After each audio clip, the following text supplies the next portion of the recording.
O Conexão FI neste vídeo vai mostrar tudo o que você precisa saber antes de investir no Hectare FI com o código de bolsa de valores HCTR11, o qual possui dividendos mensais altíssimos. Veja a apresentação do fundo, avaliação de governança, distribuição dos ativos investidos, indicadores fundamentalistas e a estratégia que o fundo usa para ganhar dinheiro para o investidor. Tudo para te manter bem informado e aproveitar as oportunidades do mercado. Isso nesse vídeo que começa agora. Olá, investidores! Aqui é o Alex e você está no Ativo Virtual. Se for novo por aqui, falamos sobre negócios, economia e empreendedorismo. Mas por favor, considere virar membro do canal e deixar sua avaliação com gostei ou não. Isso vai me ajudar a trazer conteúdos cada vez melhores. E se tiver alguma dúvida, deixe nos comentários, isso pode ajudar outras pessoas. Vamos lá! Olá, meus amigos! Sejam todos muito bem-vindos! Desde já gostaria de pedir a vocês que se inscrevam no canal e deixem um gostei para me ajudar a levar este conteúdo para mais pessoas. Como acredito na lei da abundância, onde a prosperidade é criada a partir da ação, eu faço estudos dos ativos que considero investir e depois compartilho com vocês de maneira objetiva e sem os muitos rodeios que vemos por aí. Então se inscreva e compartilhe o vídeo se possível. Muito obrigado! Bem, então o Hectare é listado no ambiente da Bolsa de Valores brasileira, a B3, por meio do código HCTR11. Curiosamente, a tipificação do fundo é indefinida, uma vez que o mesmo pode alocar recursos advindos de emissões em cotas, tanto em imóveis físicos, seja em construção ou aquisição, quanto em valores imobiliários, títulos de renda fixa relacionados ao mercado imobiliário e cotas de outros fundos FIIs. Logo, o HCTR11 não é exclusivamente caracterizado como um fundo de tijolo ou fundo de papel, pois pode optar por adotar múltiplas estratégias de investimentos, em conformidade com o que é permitido nas políticas de investimento do fundo. Em virtude das operações realizadas, o fundo oferece resultados que devem ser distribuídos aos cotistas até o 10º dia útil de cada mês subsequente ao recebimento dos recursos.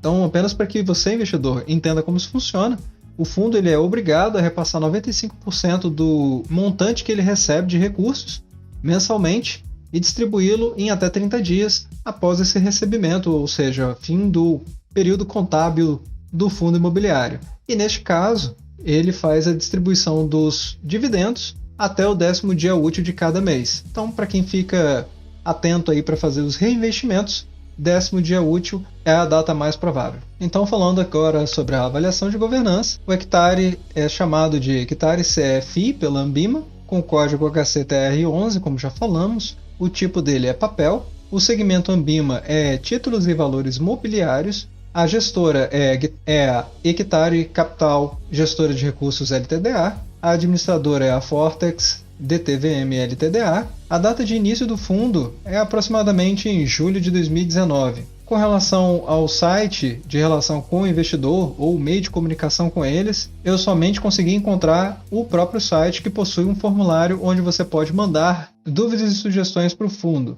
Então, deixo aqui para vocês o www.hectarecapital.com.br. No que tange a distribuição de dividendos, como já mencionado, basicamente ele é um fundo de papel, porque ele possui mais de 82% dos seus ativos distribuídos em diversos títulos de recebíveis imobiliários e pouco mais de 17% em fundos de desenvolvimento, ou seja, ele investe em outros fundos que também possuem papéis. A alocação do capital deste fundo é primorosa. Esse fundo possui apenas 2,77% do patrimônio líquido disponível em caixa, aproximadamente ali 33 milhões de reais. E, muito provavelmente, além de uma administração muito boa, esta é grande parte da razão pela qual ele consegue pagar grandes dividendos, porque a maior parte do patrimônio dele está alocada. Isso abre espaço para riscos? Possivelmente, mas cabe aí ao investidor analisar se a Vortex DTVM LTDA é uma boa administradora e se o Hectare Capital Gestores de Recursos LTDA é uma boa gestora. Posso fazer um vídeo depois falando mais sobre isso, sobre a história dessas empresas, mas para isso peço que vocês deixem nos comentários caso vocês tenham interesse de saber mais detalhadamente sobre esses temas. Então, agora eu vou apresentar para vocês a estratégia que o fundo utiliza para gerar recursos para ele mesmo e, obviamente, para os seus cotistas. Inicialmente, o hectare CE-FI visa gerar a valorização de suas cotas no mercado no longo prazo e, para isso, o fundo, em geral, objetiva auferir ganhos de capital e rendimentos advindos de ativos imobiliários nos quais suas políticas de investimento o permitem alocar recursos. Em linhas gerais, a maior porção do patrimônio líquido do HCTR11 é alocada em CRIs, que são certificados recebíveis imobiliários, e títulos de renda fixa. Consequentemente, parte majoritária das receitas de rendimentos e ganhos de capital oferidos pelo HCTR11 são provenientes destes títulos de renda fixa. Entretanto, o fundo imobiliário detém a posse de outros ativos relacionados ao mercado, como, por exemplo, cotas de outros FIIs e recursos alocados sobre o propósito de caixa. No entanto, como anteriormente mencionado, a maior parte da carteira do fundo é alocada em CRIs. E aqui eu convido vocês a verem sobre como a reforma tributária pode afetar os ganhos auferidos em portfólios majoritariamente compostos por CRIs. Eu tenho já alguns vídeos aqui no canal e vou deixar aqui no card para vocês um que eu faço inclusive um comparativo e uma simulação de como pode impactar a cotação do FII e os seus rendimentos. Esse é um vídeo bastante interessante para as pessoas que estão acabando de chegar no mercado ou que já conhecem razoavelmente como funciona um fundo imobiliário. Nele vocês vão tirar grandes insights e entender o impacto da reforma tributária. Uma breve análise dos CRIs em posse do hectare permite notar uma ampla diversificação em diversos quesitos. Inicialmente, os CRIs do portfólio do fundo, de forma consolidada, estão expostos a diversos setores.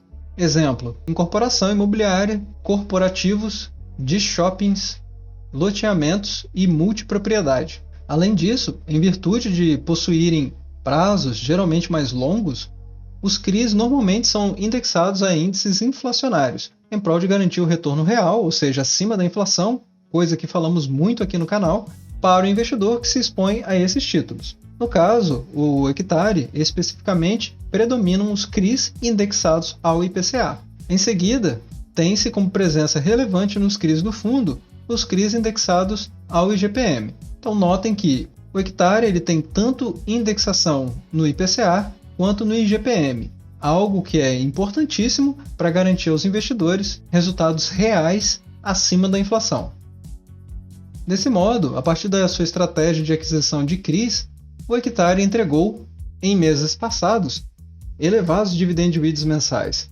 Isso ocorre devido ao fato que grande parte dos títulos em posse deste FII podem ser considerados títulos high yield, ou seja, títulos que possuem rendimentos mais elevados, obviamente aumentando a exposição ao risco, pois são remunerados através de um índice de inflação acrescido de uma taxa pré-fixada razoavelmente elevada, em comparação às taxas atualmente praticadas na renda fixa.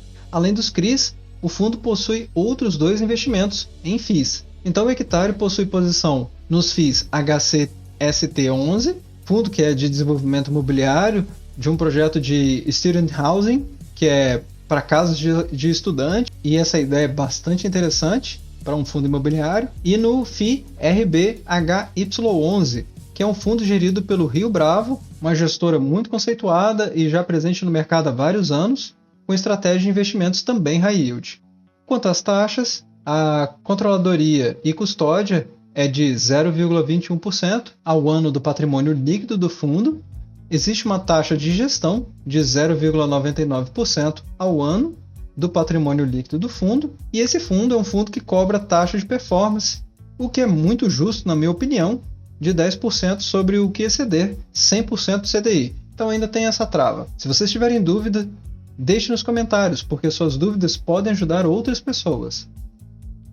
Agora falando especificamente dos proventos do hectare, vamos fazer aqui uma comparação entre 2020 e 2021, onde podemos ver claramente que a barra laranja correspondente a 2020 e a barra verde correspondente a 2021, onde o fundo sempre apresentou resultados excelentes. Porém, de janeiro até o momento de gravação desse vídeo, ele conseguiu superar todos os resultados de 2020, ou seja, de janeiro, fevereiro, março, abril, maio, junho e julho, os resultados foram muito superiores chegando a bater até situações de mais de 50% de aumento em relação ao mesmo período do ano anterior. Trata-se de um fundo que está gerando incríveis 18,35% de dividend yield nos últimos 12 meses, um pagamento de R$ 24,72. E para aqueles que falam que fundo imobiliário não valoriza quando é high yield, como é o caso deste, ainda por cima ele possui uma valorização de 12,09% nos últimos 12 meses. Ou seja, esse fundo imobiliário está voando, não deixa nada a dever para nenhuma ação do mercado boa pagadora de dividendos, pelo menos até aqui. É óbvio que resultados passados não são garantia de resultados futuros, mas essa regra tem que valer para fundos imobiliários e também para ações. No entanto, quero chamar a atenção de vocês, para aqueles que pretendem entrar no fundo, que o PVP do fundo é de 15% superior ao valor dele de mercado, porque o patrimônio do fundo hoje é em torno de 1,2 bilhão de reais e o valor de mercado dele está próximo de 1,4 bilhão de reais. Sendo assim, a cota com o valor justo dela ao que ela corresponde em relação ao seu patrimônio é de R$ 116,91. Sim, eu sei, a cotação atual está mais alta, mas é como estou explicando, é justamente porque o PVP dele é 15% superior ao valor patrimonial do fundo. O número de cotistas dele é de 96.170 e o número de cotas é de 10.215.256 cotas. Então, não há nenhuma razão para se preocupar com relação à liquidez do fundo. Garantidamente, se você precisar mobilizar seu dinheiro no fundo tanto para comprar, entrar no fundo, quanto para vender, sair do fundo, ele não vai faltar liquidez para você. Só de novo, chama atenção para esses 15% a mais. Então, não é um fundo para iniciantes. É importante entender o que isso representa para o seu investimento. Sobretudo, ter uma boa estratégia para compensar esses 15% de pedágio, entre aspas, para entrar no fundo. No entanto, como vocês podem ver aqui no patrimônio líquido, o gráfico está um pouco compactado, mas é possível ver que desde o início até os momentos atuais, o fundo tem crescido vertiginosamente o seu capital e já gerou 8 oportunidades de subscrição de cotas. Bem, meus amigos, o que vocês acharam do Hectare? Consideram que é um bom fundo? Pretendem investir nele ou já estão com capital investido? Deixe nos comentários, afinal de contas a opinião de vocês é que forma o mercado e com certeza pode ajudar outras pessoas. Bem, meus amigos, espero que esse vídeo tenha ajudado vocês e caso tenha ajudado, peço que vocês deixem um gostei, se inscrevam no canal, deixem suas perguntas nos comentários e compartilhe esse vídeo para poder ajudar outras pessoas que tentam investir corretamente também. Obrigado pela valiosa atenção de vocês e até breve.